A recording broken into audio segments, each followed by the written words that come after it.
Music fades hello, dear listeners, and welcome back to another episode of our Health and Wellness Podcast. Today, we're going to delve into a topic that's been on the lips of many health experts and nutritionists for years now: the dangers of consuming too much sugar and how we can reduce our intake. Sugar, in its many forms, is a ubiquitous part of our diets. It's in our morning coffee, our afternoon snacks, our evening desserts, and even in many of the savory foods we consume.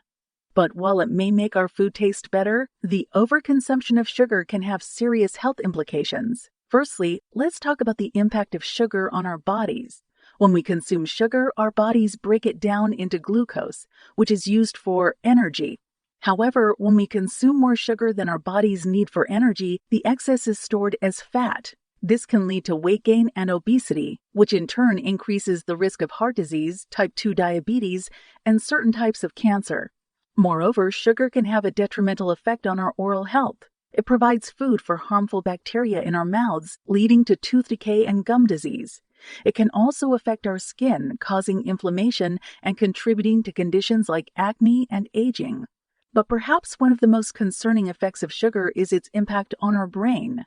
Studies have shown that sugar can have a similar effect on the brain as addictive substances like cocaine and nicotine. It triggers the release of dopamine, a neurotransmitter that makes us feel good. This can lead to a cycle of craving and consumption, making it difficult to cut down on sugar. Now that we've discussed the dangers of consuming too much sugar, let's talk about how we can reduce our intake. Firstly, it's important to be aware of the hidden sugars in our food. Many processed foods, including sauces, bread, and even salad dressings, contain added sugars. Start by reading food labels and choosing products with less added sugar.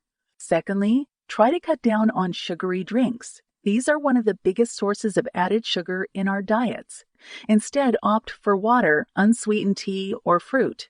Infused water. Thirdly, try to incorporate more whole foods into your diet.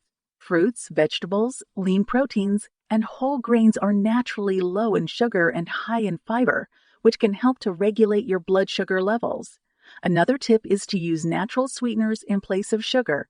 Honey, maple syrup, and dates are all natural sweeteners that can be used in moderation. However, remember that these are still forms of sugar and should be consumed in moderation. Lastly, try to make small, gradual changes to your diet. Cutting out sugar completely can be difficult and may lead to cravings. Instead, try to gradually reduce your sugar intake over time. In conclusion, while sugar can make our food taste better, it's important to be aware of the dangers of consuming too much. By being mindful of our sugar intake and making small, gradual changes to our diet, we can reduce our risk of health problems and lead a healthier lifestyle. That's all for today's episode. I hope you found this discussion enlightening and that it inspires you to make healthier choices when it comes to your sugar intake. Remember, your health is your wealth. Until next time, stay healthy and stay happy.